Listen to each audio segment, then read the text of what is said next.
Every evening, the table was set for 3, but only 2 chairs were ever filled. Me and the ghost of my husband, lingering in the scent of his favorite pipe tobacco that still clung to the curtains. The 3rd chair, the one opposite mine, remained empty.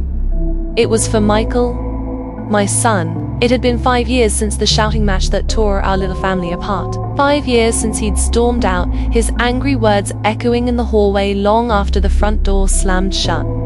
"I'm done," he'd yelled. Done trying to live up to Dad's shadow. I'd stood there, frozen, his father's portrait on the mantelpiece the only witness to my heartbreak. I'd tried to reason with him, to tell him his father only ever wanted him to be happy, to be his own man. But my words were lost in the storm of his youthful anger. So, every night, I set his place. The same blue-rimmed plate he'd used since he was a boy, a folded napkin, a glass for water. My husband, before he passed, used to gently chide me. "He'll come back when he's ready. Love," he'd say, his hand covering mine. "Let the boy find his own way." After he was gone, the ritual became my anchor. It was a silent prayer, a beacon I hoped my son could see, no matter how far he'd strayed. Some nights, I'd talk to the empty chair, telling Michael about my day, about the leaky faucet or the neighbor's new puppy. It was my way of keeping him close, of pretending the silence wasn't so deafening.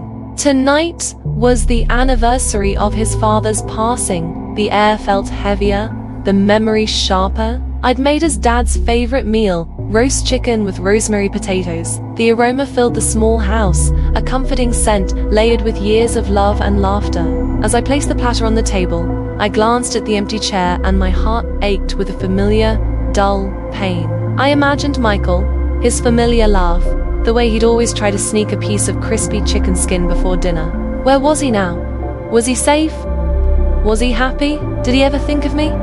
I sat down, the quiet of the house pressing in on me. I picked up my fork, but my appetite was gone. The food on my plate seemed to mock me, a feast for one and a home built for 3. I closed my eyes, a single tear tracing a path down my cheek. "Happy anniversary, my love," I whispered to the portrait. "I miss you. We miss you." A soft creak of the front door broke the silence. My eyes snapped open. I held my breath, my heart pounding against my ribs. It was probably just the old house settling. But then I heard a footstep. Slow, hesitant. Another one followed.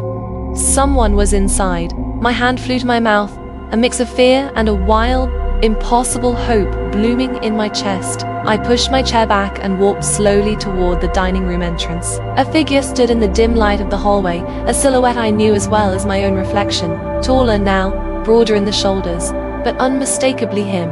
He was wearing a military uniform, crisp and dark, the fabric seeming to carry the weight of the world. "Michael," my voice was a choked whisper. He stepped into the light. His face was leaner, etched with lines I didn't recognize. But his eyes, they were the same deep blue as his father's, filled with a storm of emotions I couldn't quite read. He didn't speak, just looked at me.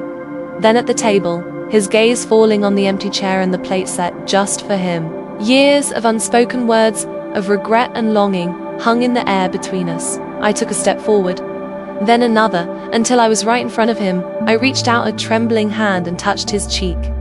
He was real. He was here. "You're home," I breathed, the tears now flowing freely. He finally met my gaze, and a flicker of the boy I remembered shone through the hardened exterior of the man he'd become. He nodded, his own eyes glistening. "Mom," he said, his voice raspy, thick with emotion. I didn't need an apology. I didn't need explanations. All that mattered was that he was here. I wrapped my arms around him, pulling him into a hug so tight I thought my heart might burst. He stiffened for a moment. Then his arms came around me, holding on just as tightly. I buried my face in his shoulder, inhaling the scent of him, so different yet so familiar. The anger, the years of pain, it all just melted away. My son was home. "I'm so sorry, Mom," he mumbled into my hair. "For everything."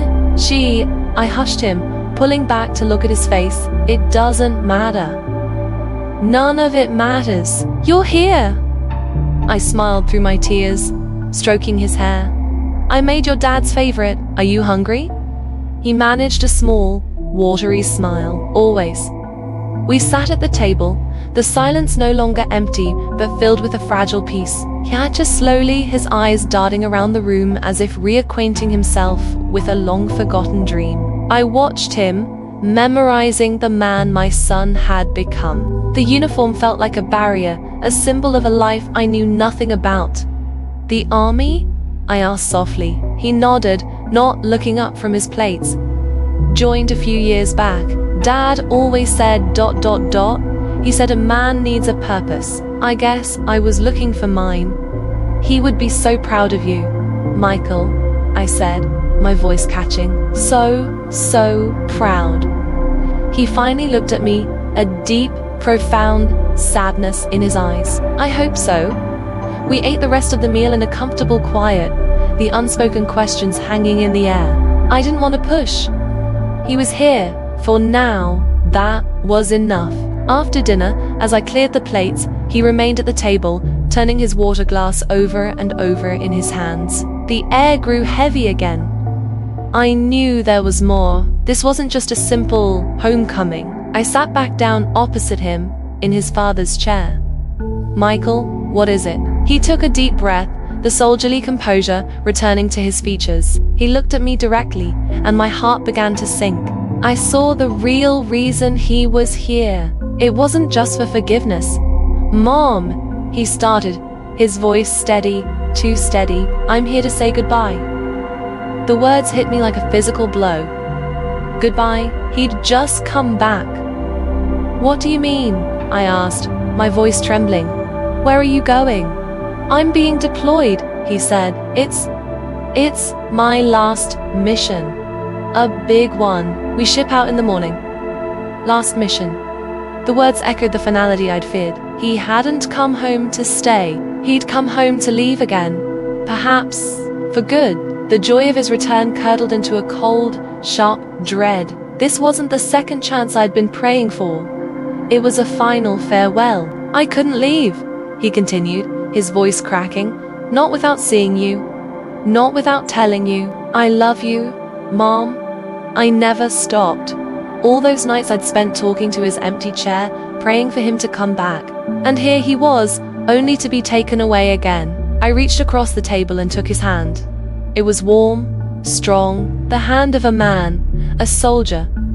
My little boy was gone. I love you too, Michael, I whispered, my vision blurring with fresh tears. More than anything, come home, safe. You hear me? You just come home. He squeezed my hand, his gaze unwavering, but in the depths of his eyes, I saw the truth. He was making a promise he wasn't sure he could keep. And I knew, as I looked at the empty plate that had finally been filled, that tomorrow, the chair would be empty once more, and this shimmy, the waiting, would be the hardest part of all.